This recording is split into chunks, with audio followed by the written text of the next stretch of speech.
चरणारविंद, वल्लभ के चरणारविंद, श्री विठ्ठल के चरणारविंद, श्री वल्लभ के चरणारविंद, विठ्ठल के चरण।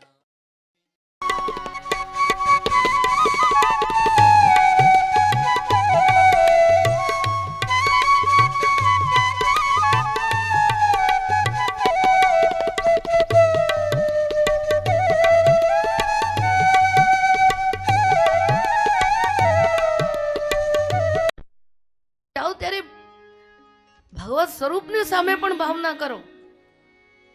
अरे कुछ बोलो उनके साथ। वो कोई मूंगा तत्व थोड़े ही है। તમારા ઈષ્ટ તમારા સ્વામી પાસે જઈને બોલો। કોઈક વાર હૃદયની અંદર એવો ભાવ આવે કે હું તો જન્મ જન્મની દાસી છું, એને ઉદ્દેશીને બોલો। જન્મ જન્મ કી દાસી તિહારી। અને દર્શન નહીં આવે તો સુરદાસજીના શબ્દો યાદ કરો। તાપર ઇતનો જોર, નાગર નંદ કિશોર, બિનત કરત ભયો ભોર। આ બધા કેટલા બધા ભાવો કીર્તનોની અંદર છે। કીર્તનો ભાવ ભાવના કરવા માટે છે। એનાથી આપણી ભાવન ચતુરતા વધે છે। ક્યારેક માન ભાવ, ક્યારેક દાન ભાવ, ક્યારેક ખંડિતા, કેવા કેવા ભાવો છે। કેવું સુંદર શીતકાલનું પદ છે। સવારના પોરમાં ભગવાન શ્યામ સુંદર જે ગોપીને વાયદો કર્યો હતો કે હું આવીશ, અને 4 દિવસથી નહોતા આવ્યા ને તે દિવસ આવ્યા।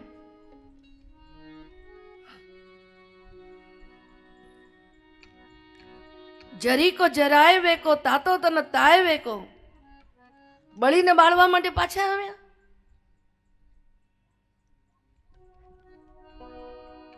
ગાઓ, તોડીમાં ગાઓ। તોડીમાં છે ને લલિત, તો લલિતમાં ગાઓ।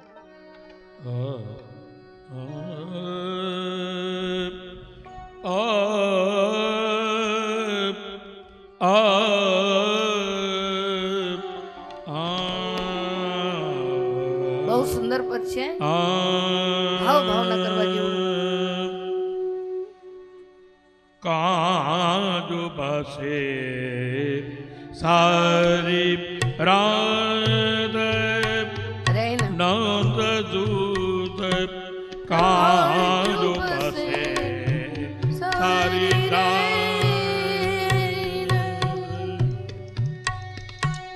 4 પ્રહર મોય 4 युग बीते, तुम जो आए पर भात, नंद सुत काजू बसे सारे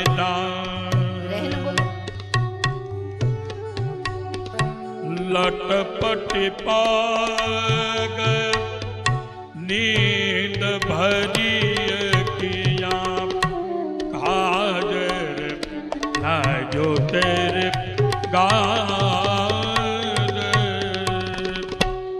चोरी के भौंद चूबर तर में, कसन भयो सब रहो रहो ब्रज भान देने, सुन है जसोदा मान, सुर दात प्रभु तुम्हारे मिलन को, रजनी कल्प तम जान, नंदन सुत काजू बसे सारी काजू बसे सारी रात।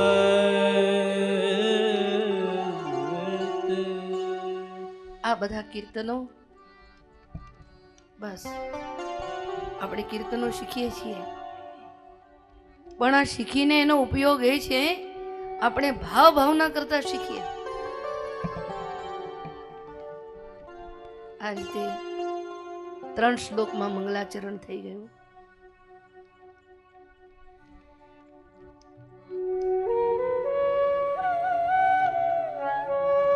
નૈમિષારણ્યમાં બિરાજમાન સવારના હોમ જેમને કરી લીધા છે એવા શૌનકાદિક ઋષિઓ સુતીજી પાસે સમય લઈને બેઠા છે.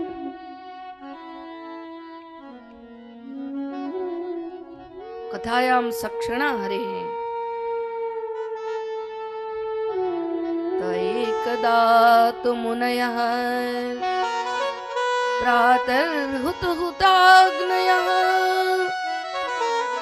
સત્કૃતં સૂતમાસીનં પપ્રચ્છુ હૃદમાદરઃ. એમણે 6 પ્રશ્નો પૂછ્યા.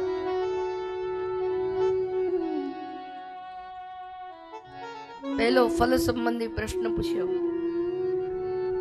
તત્ર તત્રાંજસાયુષ્મન ભવતા યદ વિનિશ્ચિતમ પુંસામેકાંતતઃ શ્રેયમ તન્નઃ સંશિતુમર્હસી. માનવ માત્ર માટે આત્યંતિક કલ્યાણ શું છે, પરમ ફલ શું છે? કલ્યાણ અને આત્યંતિક કલ્યાણ આ બેમાં ફેર કેટલો? આપણે ઘેર કે મંગલ મહોત્સવ હોય, લગ્ન કરવા કે આપણે ઘેર લગ્નનો એક પ્રસંગ આવે એટલે અમારે ઘેર મંગલ પ્રસંગ છે, તમે આવજો, કલ્યાણ મહોત્સવ છે. આજે પણ સાઉથ ઇન્ડિયામાં લગ્ન મહોત્સવને કલ્યાણ મહોત્સવ કહે છે. પરંતુ જે લોકોને સ્વર્ગ જોઈએ છે એને સંસારના સુખની પરવા નથી, અને જેને મોક્ષ જોઈએ છે એને સ્વર્ગના સુખની અંદર આત્યંતિક સુખ નથી લાગતું, અને જેને ભગવદ રસાનુભૂતિ કરવી છે એને બ્રહ્માનંદ યુક્ત મોક્ષનો આનંદ પણ તુચ્છ લાગે છે. એટલે એવો પરમાનંદ પરમ ફળ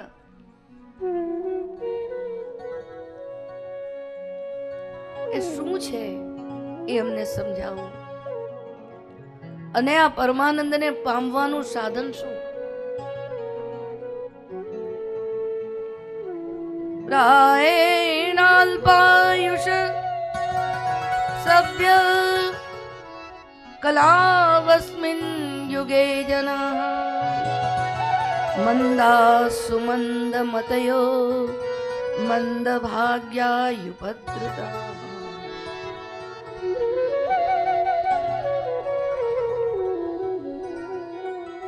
મુનિએ કહ્યું, મહારાજ, સંસારના લોકો ત્રિદોષથી ગ્રસ્ત છે. એટલે અહીં 3 પ્રકારના દોષો બતાવ્યા. સહજ દોષ, કલિયુગમાં જન્મ લઈએ એટલે કાળનો દોષ એ સહજ દોષ છે. જે માના ગર્ભમાંથી જન્મીએ અને ગર્ભના સંસ્કારો એ સહજ દોષ છે.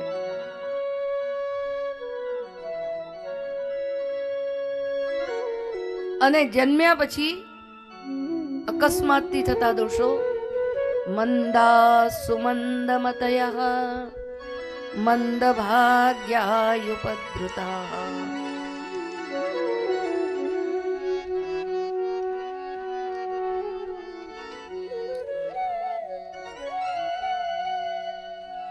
મંદાહા એટલે આળસ નામનો દોષ. સુમંદ મતવ્ય એટલે જ્ઞાનેન્દ્રિયોના દોષ. મંદ ભાગ્ય કર્મેન્દ્રિયોનો દોષ છે, ઉપદ્રુત એ શરીરના દોષો છે, અને તે ઉપરાંત આપણી અંદર બાહ્ય દોષો છે.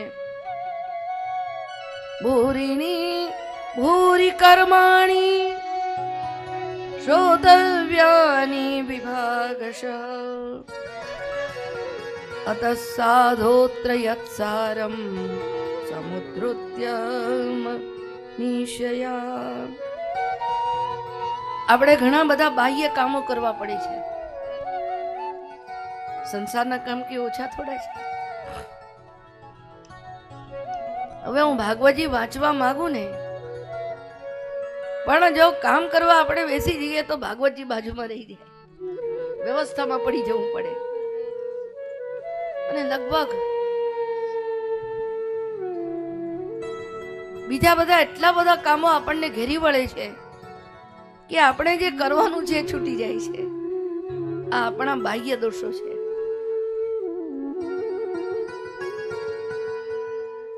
તે ઉપરાંત વિહિત કર્મના દોષો કે જે રોજ આપણે કરવા પડે છે.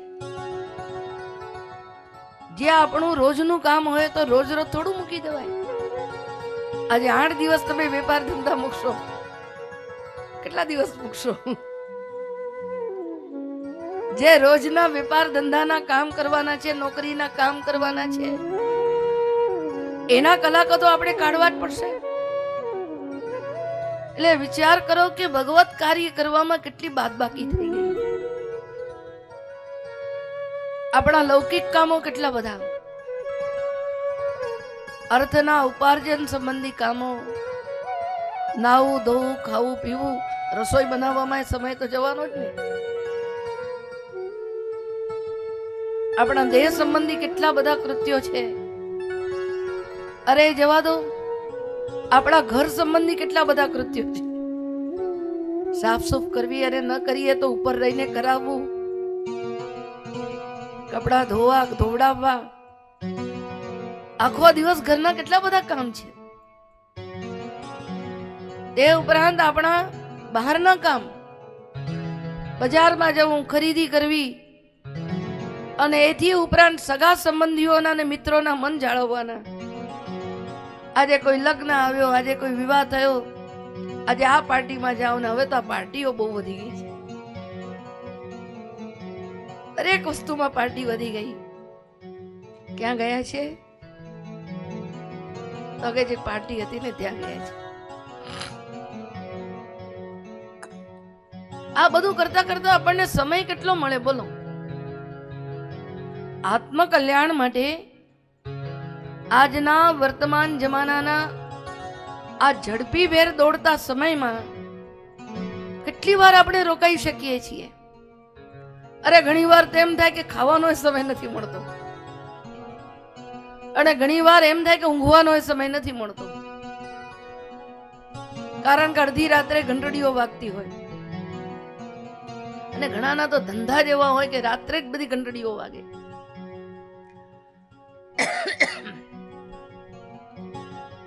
આ બધા દોષોથી જ્યારે આપણું જીવન ગ્રસ્ત છે,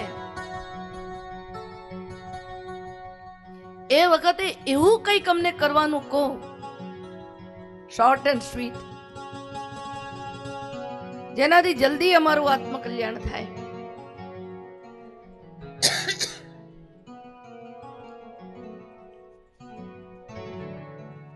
આ બધા શાસ્ત્રો મેં વાંચવા ક્યારે જઈએ, વિચારવા ક્યારે જઈએ, એ બધામાંથી તમે જે સાર કાઢ્યો હોય. આજનો જમાનો જેમ ઇન્સ્ટન્ટ ફૂડનો છે, ફાસ્ટ ફૂડનો છે, એકદમ એરોપ્લેનમાં ઉડવાનો છે, અને એથી પણ ઝડપ કોન્કોર્ડની અંદર ઉડવાનો છે. એવી રીતે આજનો જમાનો પણ બહુ ટૂંકાણમાં તમને કંઈ મળે તો તમે મેળવી લો. આ 6 કલાકની કથાઓ થોડી રોજ ચાલવાની છે. ઘણા મને કહે છે કે જીજી હવે તમે ઓછા કલાક કરી નાખો ને, કારણ કે બહુ ફાસ્ટ જમાનો આવી ગયો છે. તો તમે સાર કાઢીને અમને કહો. એટલે સ્કૂલોની અંદર પ્રશ્નો પણ હવે કેવા આવી ગયા છે નાના ફિલિંગ ધ ગેમ્સ, ટૂંકા ને ટચ એકદમ.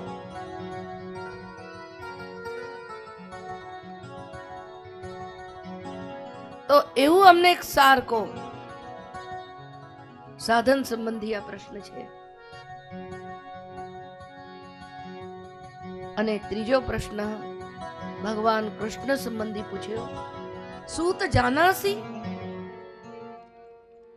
તમને ભગવાન કૃષ્ણના ચરિત્રો ખબર છે? સૂતજી આમ ડોકું હલાવ્યું હશે. હું ત્યારે એકદમ આનંદમાં આવી ગયા. ભદ્રંતે, તમારું કલ્યાણ થાવ. યાદ રાખજો, અંતરમાંથી કોઈને માટે આશીર્વાદ નીકળે ને એ ફળવાના છે. ભગવાન તમારું ભલું કરજો. હો, બાકી તો આ રોડ ઉપર આવા આશીર્વાદ રોજ પેલા બધા ભિખારીઓ આપતા હોય છે, પણ એના આશીર્વાદની સાથે સ્વાર્થ સમાયેલો હોય છે.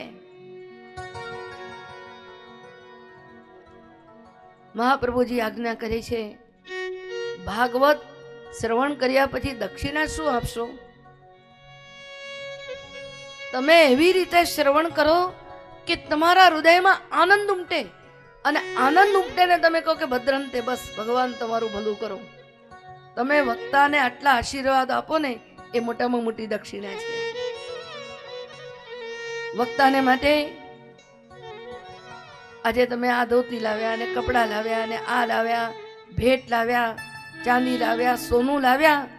આ બધી ભેટો તો સાવ હલકી ભેટો છે, પણ સાંભળ્યા પછી તમારા હૃદયનો આનંદ અને આનંદ સહિતનો આશીર્વાદ એ વક્તાની મોટામાં મોટી ભેટ છે.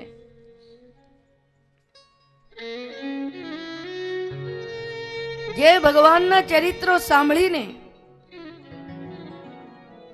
પ્રશમાયના મહામુનિઓ શાંત ચિત્ત વાળા બને છે. સદ્ય પુનંતી ઉપસ્પૃષ્ટા, અરે ચરણારવિંદથી પણ સ્પર્શ કરે તો એ વૃક્ષાદિનો ઉદ્ધાર કરે છે, જેમ ગંગા સ્નાન કરવા માત્રથી ઉદ્ધારે છે. તેવા ભગવાનના ચરિત્રો કોણ ન સાંભળે? મહારાજ કૃપા કરીને કૃષ્ણ ચરિત્ર કહો. ચોથો કૃષ્ણ ભગવાનના ઉદાર કર્મો સંબંધી પૂછ્યો. તસ્ય કર્માણ્યુદારાણી પરિગીતાની સૂરિભિ ગૃહીન શ્રદ્ધાનાનામ લીલયા દધત કલા. ભગવાનના કર્મો ઉદાર એટલે શું?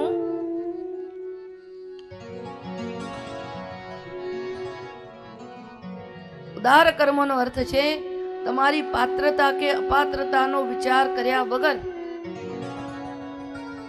જે શ્રવણ માત્રથી ચિત્ત શુદ્ધિ આપે, એટલે અવાંતર ફળ આપે. મુખ્ય ફળ તો ભગવાન આપશે. ભગવાને જે બહુ જ વ્યાપક વિશાળતાથી સૃષ્ટિ વગેરે કાર્યો કર્યા એ ભગવાનના ઉદાર કર્મો છે. પાંચમો પ્રશ્ન ભગવાનના અવતાર લીલા સંબંધી પૂછ્યો. અથાખ્યાહી હરેર ધીમન અવતાર કથા શુભા લીલા વિદદત સ્વૈરમ ઈશ્વરસ્યાત્મ માયયા. આ પાંચમા પ્રશ્ન વખતે ભિન્ન ઉપક્રમ કર્યો, કારણ કે પેલી બધી પરબ્રહ્મ પરમાત્માની લીલાઓ હતી અને અવતાર લીલા તો ભગવાન પોતાના અંશથી આવેશથી કરે છે. એટલા માટે અતથી ભિન્ન ઉપક્રમ કર્યો. ભગવાનના ચરિત્રો પીવા માટે સ્વાદુ સ્વાદુ પદે પદે બડે મીઠે हैं. मीठे श्याम बोलो राधे बोलो, राधे राधे बोलो. मीठे श्याम बोलो, राधे बोलो,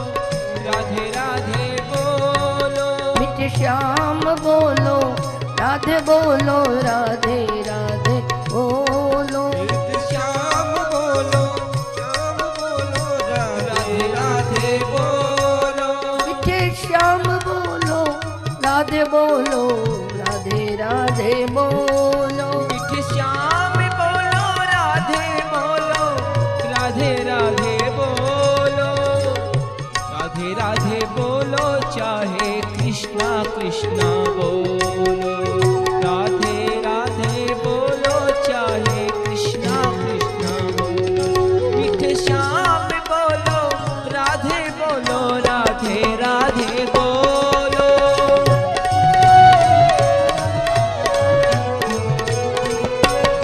मीठे श्याम बोलो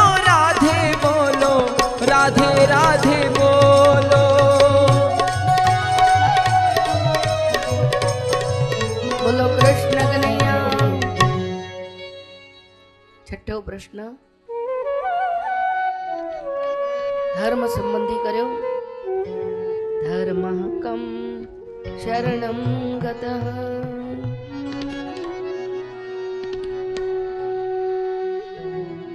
ધર્મ સંબંધી એટલા માટે કર્યો, ધર્મના રક્ષક ત્રણ છે, ભગવાન, યોગ અને બ્રાહ્મણ.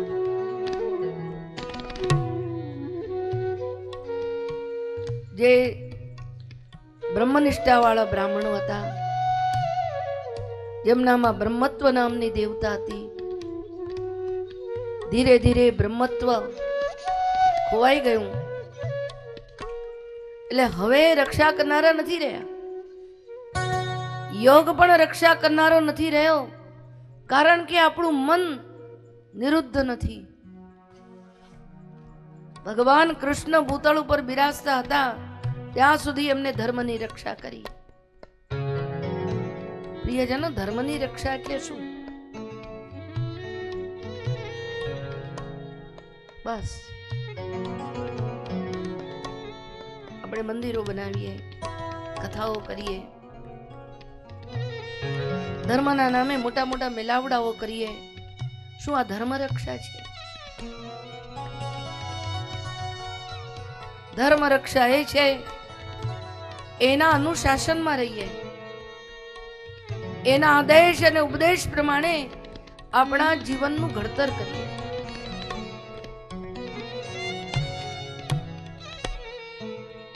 એને બતાવેલા રસ્તા ઉપર આપણે ચાલતા શીખીએ, એ ધર્મનું રક્ષણ છે. એમ લાગે છે કે ધર્મ હજુ જીવે છે, કારણ કે સર્વથા નષ્ટ નથી થયો. આજે બ્રાહ્મણત્વ એવું રહ્યું નથી સબળ. આજે એવા યોગના પ્રબળ પ્રયોગો રહ્યા નથી, અને તોય ધર્મ ટકી રહ્યો છે. એ બતાવે છે કે કોઈક તો એને આધાર આપનાર છે. તો એ કોને આધારે ટક્યો છે? ધર્મ કમ શરણમ ગતઃ. ધર્મ કોને શરણે ગયો છે, એટલે કોને આધારે ટકે છે, એ જાણવું છે. આ 6 પ્રશ્નોની અંદર આખા ભાગવતજીનો ઉપદેશ આવશે.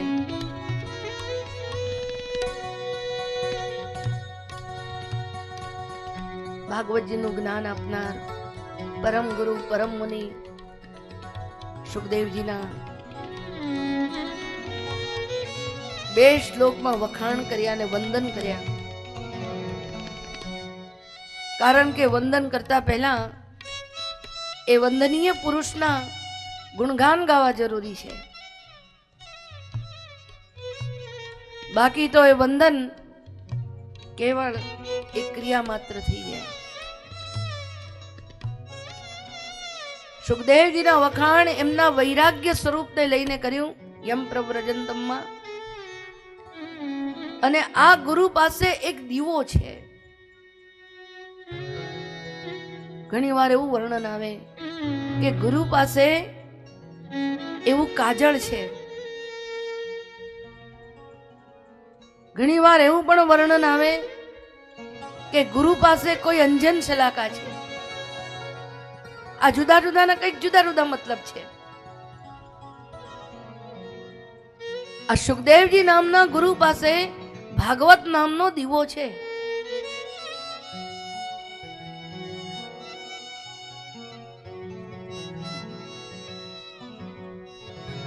આમ તો દીવો બાહ્ય પદાર્થોનો પ્રકાશ કરે, બરાબર છે ને, પણ આંધળાને કશું બતાવી શકે?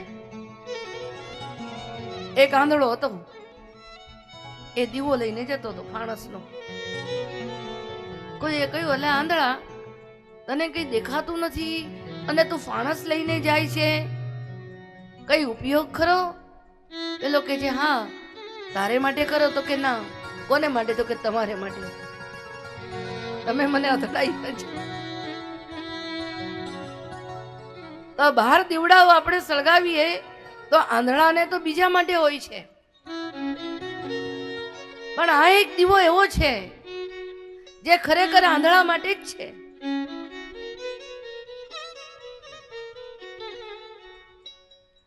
આંધળાની બંધ આંખોની અંદર પ્રકાશ કરે. બોલો હવે આ દીવડો મજાનો ખરો કે નહીં? પેલો જે ગુરુ અંજન આજે છે, એટલે કમસે કમ એને થોડું તો દેખાય છે. એટલે અંજન આંજવાની જ્યારે વાત કરીએ ને, ત્યારે એ કાજળ એને જ પ્રકાશ આપી શકે કે જેની આંખમાં કઈ જોવાની રોશની બાકી રહી ગઈ છે.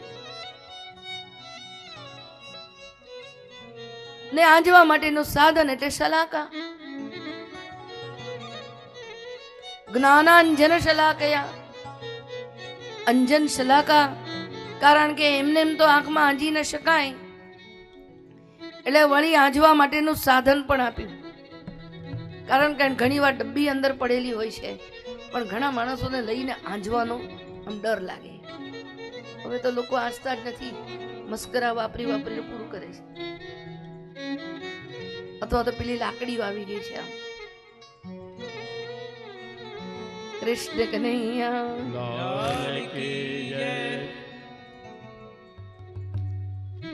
પણ આ દીવો છે જે અંદર પણ પ્રકાશ કરે છે ને બહાર પણ પ્રકાશ કરે છે, એટલે અંદરની દૃષ્ટિને ખોલે છે. और एक बार जिसने अंदर देख लिया उसके लिए सारे दुनिया के रास्ते दिख जाते हैं. बस આ અંદરના દીવડાને પ્રગટાવો.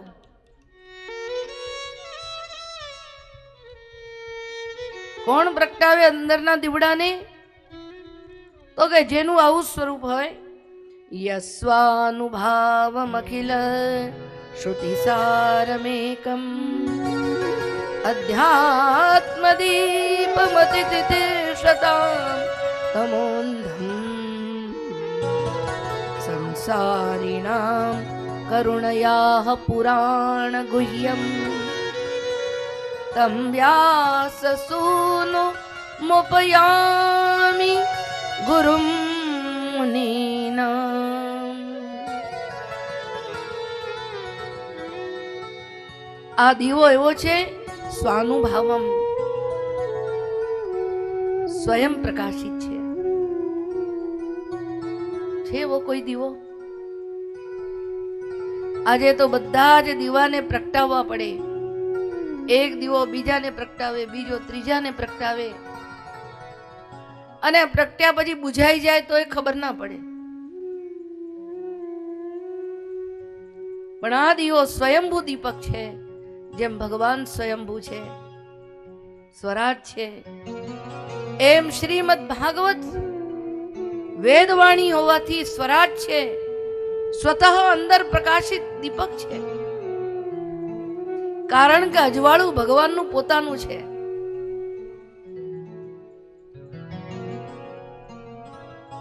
આ ભાગવતજીની પ્રમેય રૂપતા અખિલ શ્રુતિ સારમ.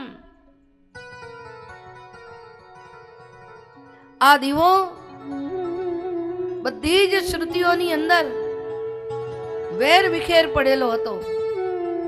આ પ્રકાશ અંદર પડેલો હતો, એને સમાધિ ભાષામાં વ્યાસજીએ બધામાંથી ભેગો કરીને એકઠો કર્યો, અને એકઠો કર્યો તો એક દીપક, મહાન જાજ્વલ્યમાન દીપક બન્યો. એકમ. અને આવું પ્રમાણ અને પ્રમેય સ્વરૂપ જે અંદરથી આંખો ઉઘાડી શકે એવું એકમ, અને સંસાર પાર કરવાની ઈચ્છા વાળાને અધ્યાત્મ દીપમ. પણ કયું પાર કરવું છે? અતિતિતિર્ષતામ તમઃ અંધમ તમઃ. આંધળા અંધકારને પાર કરવાને જે ઈચ્છતા હોય, અજ્ઞાન, અવિદ્યા, માયા, અહંકાર, આસક્તિ, આ બધા પ્રિયજનો આંધળો અંધકાર છે. તમે કહેશો આંધળો અંધકાર એટલે શું? અંધારું એટલે જ અંધારું. પણ તમે જોજો કે અંધારામાં થોડું થોડું પણ દેખાય છે. આ તો એવું નિબિડ અંધકાર કે જેમાં ક્યાંય અજવાળું નથી, જેની બહાર અજવાળું નથી, જેની અંદર અજવાળું નથી, જેની આજુબાજુ અંધારું નથી. આ ઘૂંટાઈ ઘૂંટાઈને રહેલું પેલું જે અતિ તમસ, એવું અંધકાર છે. આવા અંધારામાંથી આપણને અંદર અને બહાર અધ્યાત્મ દીપક અજવાળું આપે છે. ભાગવત એ અધ્યાત્મ દીવો છે. આ દીવો એમણે આપણને આપ્યો. શું કામ આપ્યો? સંસારીણામ કરુણયા, કરુણાથી આપ્યો. કોઈક તો આ દુનિયામાં હશે જેને અંધારું ઓળંગવાની ઈચ્છા હશે, એટલે આ દીવો બધાને અજવાળું આપે કે ના આપે? કારણ કે બધાને દીવાનું અજવાળું જોઈતું હોય નથી. પણ જેને અંધારું પાર કરવું છે એવી ઈચ્છા વાળાઓની ઉપર કૃપા કરીને, કરુણા કરીને આ કરાલ કલિયુગ એને પાર કરવા માટે આ દીવો છે. એવા મુનિઓના ગુરુને હું નમસ્કાર કરું છું. બોલો કૃષ્ણ કનૈયા. જે 6 પ્રશ્નો પૂછ્યા હતા એમાંના 3 પ્રશ્નોનો ઉત્તર આ બીજા અધ્યાયની અંદર છે.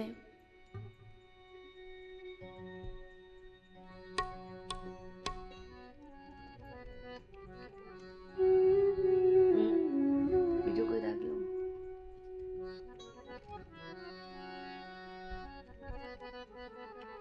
दीनन के नाथ दयाल हो, ओ भजो राधे गोविंदा.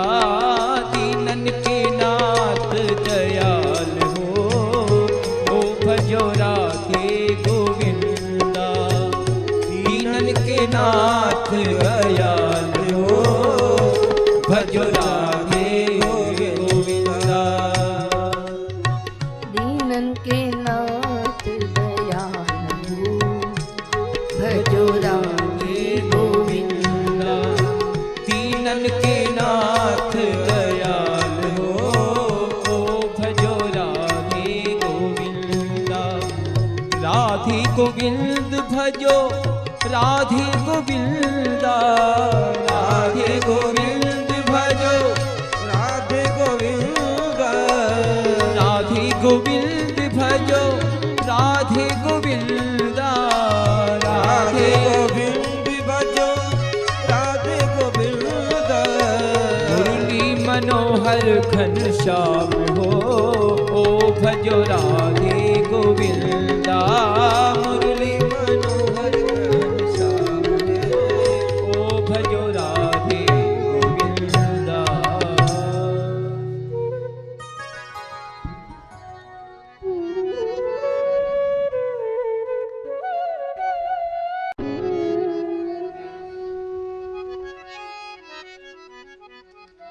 છ પ્રશ્નોનો ઉત્તર.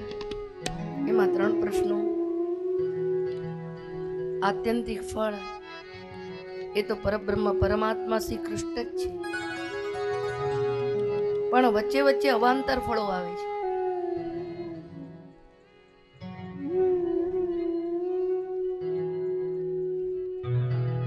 સત્તર શ્લોકોની અંદર એનું વર્ણન છે.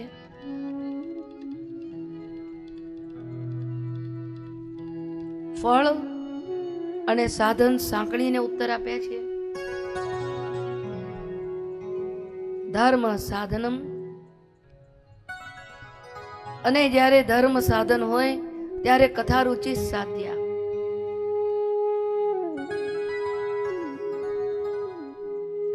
અહીં ત્રણ પ્રકારે ધર્મનું વર્ણન છે, ત્રણ શૃંખલા છે. પહેલા નંબરની, બીજા નંબરની અને ત્રીજા નંબરની એટલે ઉત્કૃષ્ટ. પહેલા નંબરની ધર્મ શૃંખલા છે જેમાં વર્ણાશ્રમ ધર્મનું પાલન કરવાનું.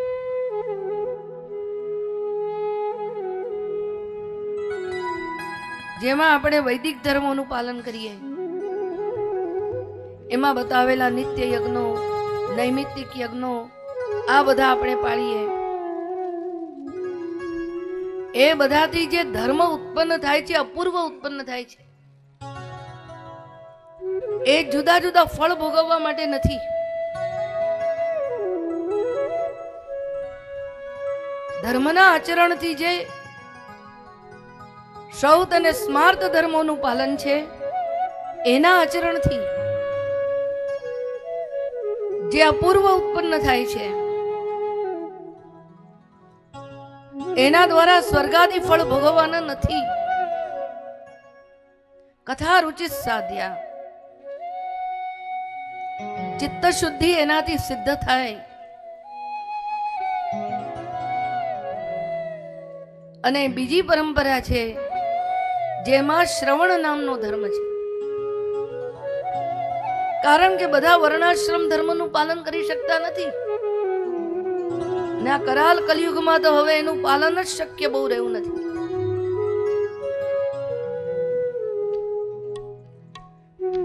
શ્રવણ નામના ધર્મને પણ એના દ્વારા ભક્તિ સાધ્યા. જો આ કથા રુચિ કે ભક્તિ સિદ્ધ ન થાય તો એ કરેલા સર્વ સાધનો શ્રમ રૂપે છે.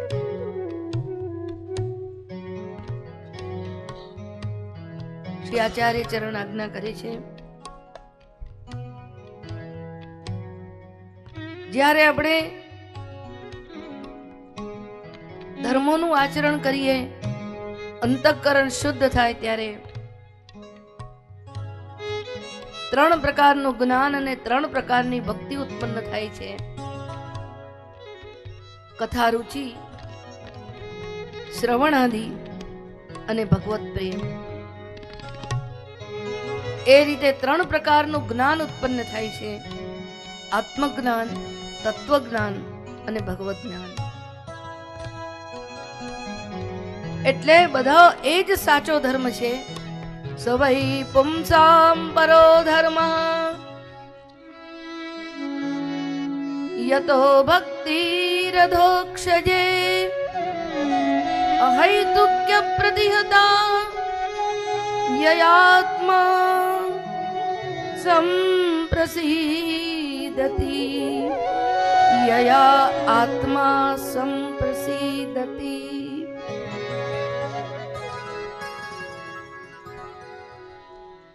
જે ધર્મ અર્થ કામાદિ પુરુષાર્થો કરે છે,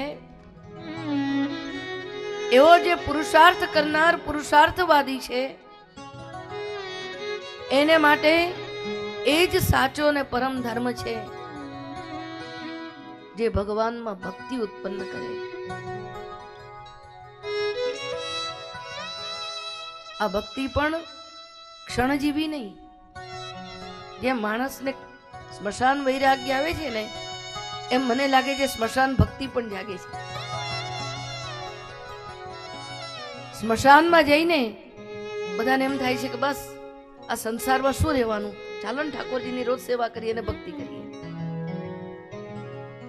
એમ કથા સાંભળતા સાંભળતા ભગવત પ્રેમ જાગે ઘણી વાર મને લાગે સેન્ટ જેવો છે.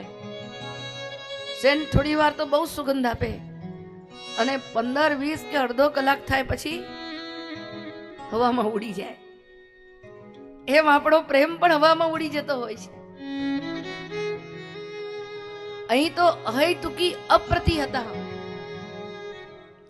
કોઈ પણ વિઘ્નો જેનો પ્રતિઘાત ન કરી શકે એવી અવિચ્છિન્ન ભગવત પ્રીતિ.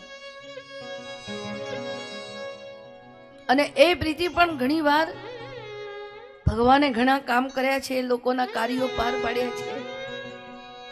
એટલે માણસના મનમાં એમ થાય કે ભગવાન બધાનું કામ કરે છે તો મારું એ કરશે તો ભક્તિ કરું.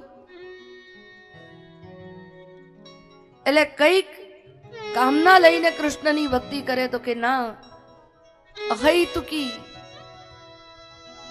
તમારા પ્રેમમાં કોઈ કારણ ન હોવું જોઈએ, હેતુ વગરની નિષ્કારણ નિષ્કામ ભક્તિ.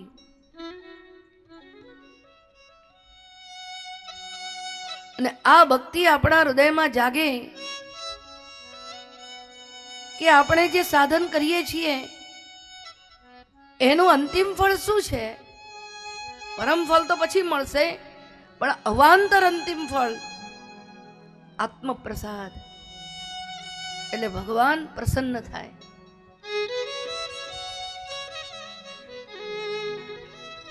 જનયત્યાશુ વૈરાગ્યમ જ્ઞાનંચ યદ અહૈતુકમ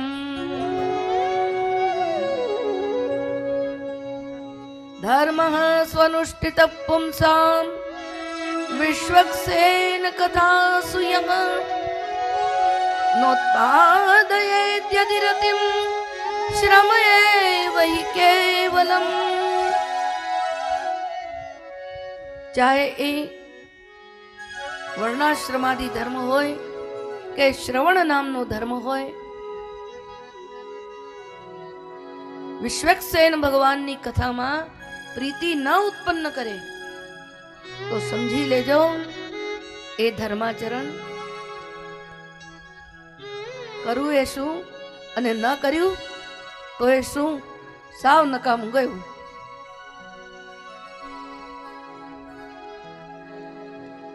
એટલા માટે શૌનકાદિક ઋષિઓને સૂતજી કહે છે, મુનિઓ, ધર્મ, અર્થ, કામ અને મોક્ષ આ 4 પુરુષાર્થો છે.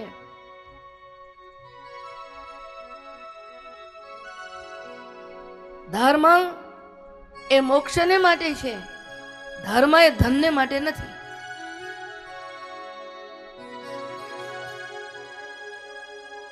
અર્થૈકાંત ધર્મ નથી, આપવર્ગ્ય એ મોક્ષને માટે છે. પણ આપણે શું કરીએ છીએ?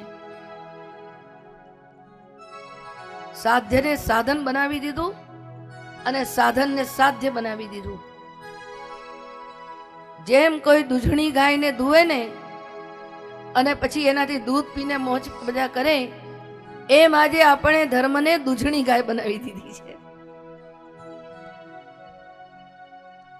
એક આજીવિકાનું સાધન બનાવી દીધું છે. અને અર્થ એ ધર્મૈકાંત છે. પૈસો એ પેટ ભરવા માટે નથી, પૈસો એ ધર્મની સાધના માટે છે. અને આપણી કામનાઓ એ ઇન્દ્રિયોને તૃપ્ત કરવા માટે નથી, પણ આ જીવનને મધુર બનાવવા માટે છે. આ જીવનને જીવતું રાખવા માટે છે. અને જીવન શા માટે આપણે જીવતું રાખવું છે? જીવસ્ય તત્વ જિજ્ઞાસા, એના દ્વારા આપણે જીવનમાં તત્વ જિજ્ઞાસા કરવાની છે. જેને વેદોમાં શ્રુતિઓમાં બ્રહ્મ કહે છે, ભગવદ્ ગીતામાં પરમાત્મા કહે છે અને શ્રીમદ ભાગવતમાં ભગવાન કહે છે. આ જે પરમ તત્વ છે, અદ્વૈતનું જ્ઞાન મેળવવા માટે છે. માટે આવા ધર્મ દ્વારા અંતઃકરણની શુદ્ધિનું સંપાદન કરવું, અને કદાચ કોઈના અંતઃકરણની શુદ્ધિ થઈ હોય, આ ઉત્તમ પ્રકારનો ત્રીજો પ્રકાર કે છે શુશ્રૂષો શ્રદ્ધાનસ્ય વાસુદેવ કથા રુચિ સ્યામ મહત્સેવયા વિપ્રા પુણ્યતીર્થ નિષેવણાત હૃદ્યંતોસ્થોય વદ્રાણી નિત્યમ ભાગવત સેવયા નષ્ટપ્રાયેષુ ભદ્રેષુ નિત્યમ ભાગવત સેવયા ભગવત્યુત્તમે શ્લોકે ભગવત્યુત્તમ શ્લોકે ભક્તિર્ભવતિ નૈષ્ઠિકી. શ્રવણ કરવાની ઈચ્છા જાગે, ખૂબ જિજ્ઞાસા જાગે, વાસુદેવ ભગવાનની કથામાં રુચિ જાગે. સાધારણ શ્રવણાદિ કરવાથી ધર્માદિનું પાલન કરી અંતઃકરણની શુદ્ધિ દ્વારા ત્યારે મહાપુરુષોની સેવા કરવી, તીર્થોમાં જવું, તીર્થોમાં જઈ કોઈ મહાપુરુષ મળે એમનું સેવન કરવું, એમના મુખારવિંદ દ્વારા ભગવત કથાઓ શ્રવણ કરવી. શૃણ્વતામ સ્વકથામ કૃષ્ણ પુણ્ય શ્રવણ કીર્તન હૃદયંતસ્થ હિ અભદ્રાણી વિધુનોતી સુરત સતામ. એ ભગવાન સતામ સુરત સંતોના મિત્ર છે. જેમ જેમ તમે કથા સાંભળતા જશો એમ અંદરના પાપ અને તાપને પ્રભુ ધોઈ નાખશે, ત્યાં સુધી કે નાંતરિક પાપોનું પણ શમન આવી રીતે ભગવત કથા શ્રવણ કરવાથી થાય છે. તમે કહેશો આ વળી નાંતરિક પાપો કયા? બધા જ પાપ ધોઈ જાય, તે છતાં જે થોડા ઘણા અંશ બચી ગયા હોય અથવા તો પુણ્યનું સેવન કરતા ફરી પાછા જે થોડા થોડા પાપ ઉત્પન્ન થઈ ગયા હોય, દાખલા તરીકે આપણું પુણ્ય બહુ છે એટલે ખાવાનું બહુ સુખ થયું, ઘરમાં ધન ધાન્ય ભરેલા હતા અને વળી ખાવા માટે ભગવાને તગડું શરીર પણ આપ્યું.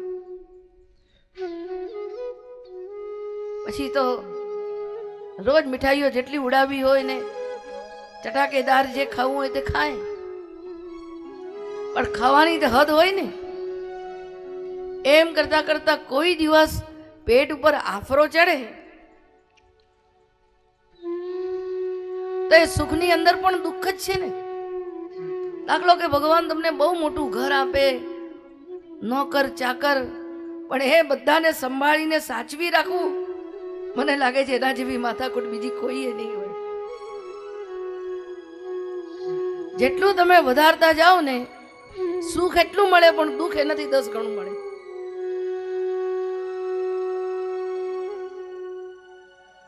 એવી રીતે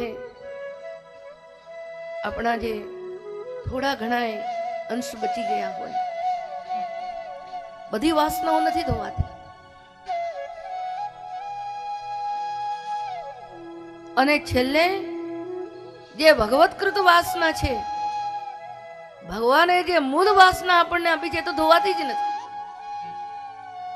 આ બધા જ પાપો ભગવાન જ્યારે કર્ણ દ્વારા હૃદયમાં બિરાજે છે, પ્રવિષ્ટા કર્ણ રંધ્રેણ સ્વાનામ ભાવ સરોરુહમ ધુનોતિ શમલમ કૃષ્ણ સલીલસ્ય યથા શરદ. દ્વિતીય સ્કંદમાં વાત સુખદેવજી કહેવાના છે, શરદ ઋતુમાં જેમ આપોઆપ સરોવરના જળ સ્વચ્છ થઈ જાય એમ કર્ણ દ્વારા કૃષ્ણ જ્યારે હૃદયમાં બિરાજે છે ત્યારે આપોઆપ અંતઃકરણ ધોવાઈ જાય છે. અજવાળું આવે એટલે અંધકાર રહેતો જ નથી. આવા ભગવદીઓની અંદર નૈષ્ઠિકી રતિ, પ્રભુમાં નિષ્ઠાવાન પ્રીતિ જાગે છે, જેમાં પૂર્ણ અનન્યતા છે, નૈષ્ઠિકી રતિ છે, જેની અનન્યતા કદાચ જીવન જાય તો જાય, જગત આમનું આમ ફરી જાય તો ફરી જાય, પણ જેની અનન્યતા ડકતી નથી એ નૈષ્ઠિકી રતિ. ત્યારે એના ચિત્તના રજોગુણ તમોગુણ સર્વ નષ્ટ થઈ જાય છે. એના અંતઃકરણની બધી ગ્રંથિઓનું ભેદન થાય છે. અતો વૈ કવયો નિત્યમ ભક્તિમ પરમયા મુદા વાસુદેવે ભગવતી કુર્વન્ત્યાત્મ પ્રસાદનિમ.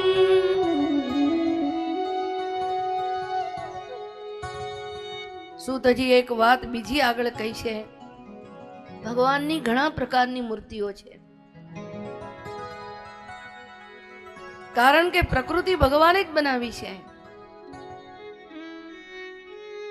ક્યારેક કે ભગવાન જેમ એક અગ્નિ 3 પ્રકારનો દેખાય છે, એમ ભગવાન પણ જુદા જુદા સ્વરૂપે દેખાય છે. ક્યારેક તમો ગુણાભિમાની, ક્યારે રજો ગુણાભિમાની, ક્યારે સત્વ ગુણાભિમાની. પણ આ બધાની ઉપાસના આપણે કરવાની નથી, કારણ કે જેવા જેવા દેવોની આપણે ઉપાસના કરીએ એવી બુદ્ધિ આપણી સ્થિર થાય છે. એટલા માટે રજોગુણી ને તમોગુણી દેવોની આપણે ઉપાસના નથી કરવાની. વિશુદ્ધ સત્વાત્મક જેમાં ભગવાનનો આવિર્ભાવ થયો છે એવા સ્વરૂપોની આપણે ઉપાસના કરવાની છે.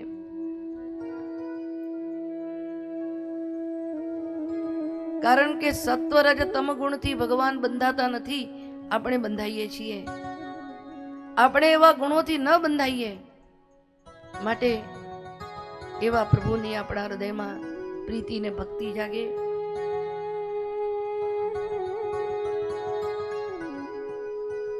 આપણને બહુ સુંદર સમજાવ્યું.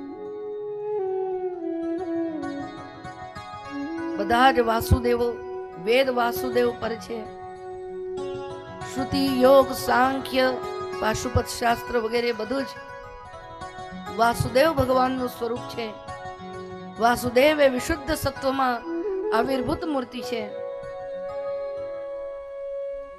આ રીતે ફલ અને સાધન સંબંધી ઉત્તર સમજાવીને ત્રીજા ભગવાનના ઉદાર કર્મો કયા છે એ સંબંધી ઉત્તર આપે છે. સએ વેદમ સસર્જાગ્રે ભગવાન આત્મ સમાધયા સદસદ્રૂપયા ચાસૌ ગણમૈયા ગુણો વિભુ. એ ભગવાનના 5 ઉદાર કર્મો છે. 5 શ્લોકમાં 5 ઉદાર કર્મો છે. પહેલું તો ભગવાન આ સૃષ્ટિ રચે. આવું વિશાળ કાર્ય એ જ ભગવાનનું ઉદાર કર્મ છે. કેટલું કાર્ય! આપણે એક ગોળો તરતો મૂકવા માટે કેટલા કરોડો કરોડો ડોલર અને પૈસાઓ ખર્ચી નાખીએ છીએ. આ તો કોટી કોટી બ્રહ્માંડનું સર્જન એને કર્યું છે. અને આ સૃષ્ટિ જે નાનામાં નાની વસ્તુ વ્યવસ્થિત ગોઠવેલી છે એનો એક નમૂનો આપણે પોતે છીએ. જે મેડિકલ સાયન્સમાં ભણે છે એને ખબર છે આખા બ્રહ્માંડનું એક દર્શન આ પિંડ છે. આ પિંડની રચના કેટલી અદ્ભુત છે. નાનામાં નાની વસ્તુ એકબીજા સાથે જોડાયેલી છે. એમાંની એક કપાઈ જાય તો માણસ મરી જાય કે બીમારે પડે કે રોગિષ્ટ થઈ જાય.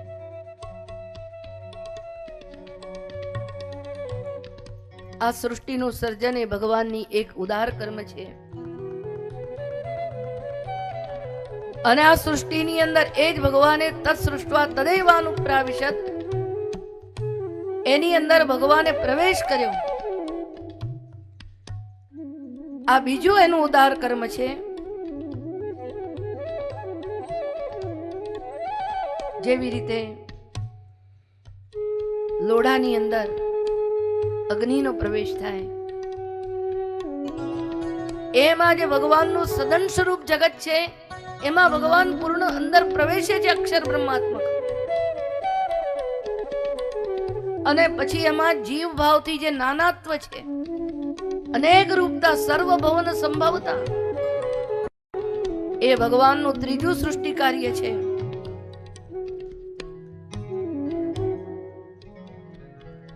અને ભગવાન સ્વયં આ સૃષ્ટિમાં જુદા જુદા દેહ દ્વારા ભોગ કરે છે.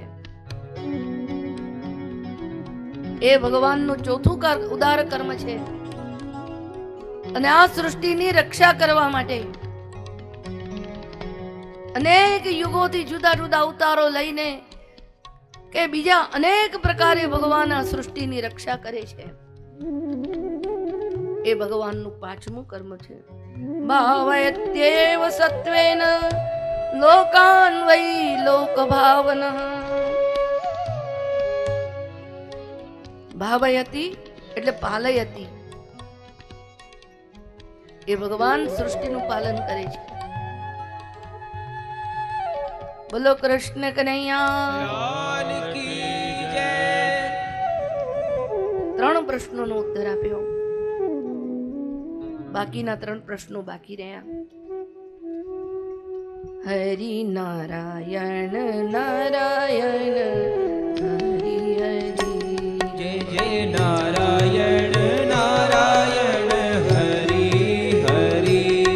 હરિ નારાયણ નારાયણ હરિ હરિ. જય જય નારાયણ નારાયણ હરિ હરિ. હરિ નારાયણ નારાયણ હરિ નારાયણ નારાયણ હરિ હરિ. હરિ હરિ બોલો, હરિ હરિ બોલો, હરિ હરિ બોલો, હરિ હરિ. બોલો કૃષ્ણ કનૈયા. લાલ કી જય. એક પ્રશ્ન હતો ભગવાનના અવતાર સંબંધી.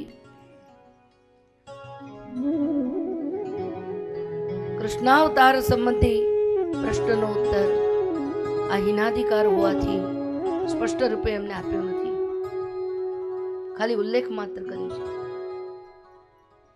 હા, એટલું કહી શક્યા છે કે એતે ચાંસ કલા પુંસઃ કૃષ્ણસ્તુ ભગવાન સ્વયં.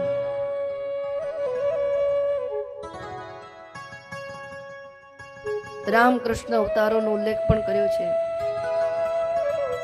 પણ આ કૃષ્ણાવતાર સંબંધી પ્રશ્નનો ઉત્તર તો 10મ સ્કંદમાં જ પૂરો આપણને મળશે.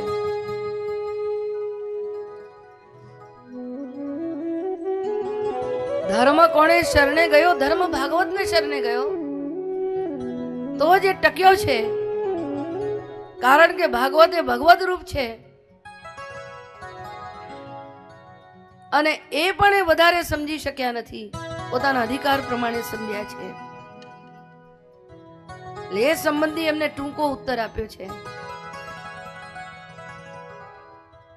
અવતાર લીલા સંબંધી જરા વિસ્તૃત ઉત્તર આપ્યો. ભગવાનનો પુરુષાવતાર, ગુણાવતાર અને લીલા અવતાર.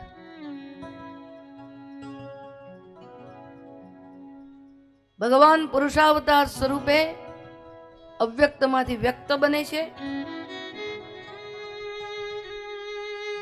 અને ભગવાન પોતાની પ્રકૃતિને સર્જી એ પ્રકૃતિ દ્વારા જ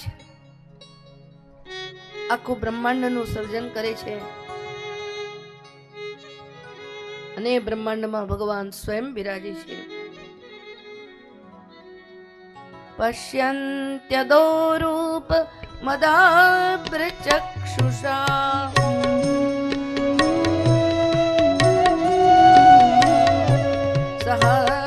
સહસ્રપાદોરુ ભુજાનનાનું નનાદ્ભુતમ. આ ભગવાનનો પુરુષાવતાર છે, જેને સહસ્ત્ર પાદો છે.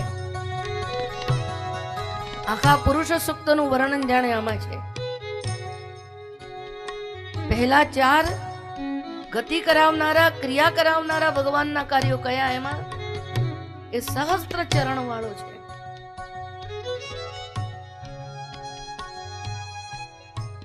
એ ભગવાનના 1000 ઉદર છે. એ સૃષ્ટિ કરાવનારી ક્રિયા છે ભગવાનની. ભગવાનની 1000 ભુજાઓ છે, જે અનેક પ્રકારના કૃત્યો, કાર્યો કરાવે છે. ભગવાનના 1000 મસ્તકો છે, જે અનેક પ્રકારે બોલવાની ક્રિયા કરે છે. એ ભગવાનના સહસ્ત્ર મસ્તકો છે, જે જ્ઞાનેન્દ્રિયથી યુક્ત છે. બધી ઇન્દ્રિયો, પછી એ જ્ઞાનેન્દ્રિય હોય, કર્મેન્દ્રિય હોય કે અંતઃકરણ હોય, આખા વિશ્વ બ્રહ્માંડની અંદર વ્યાપીને બિરાજે છે. અને બધા જ અવતારોનું એ મૂળ કારણ છે. એ ભગવાનમાંથી જ સત્વગુણાભિમાની વિષ્ણુ, રજો ગુણાભિમાની બ્રહ્મા અને તમો ગુણાભિમાની ભગવાન શિવજીનો જન્મ થાય છે.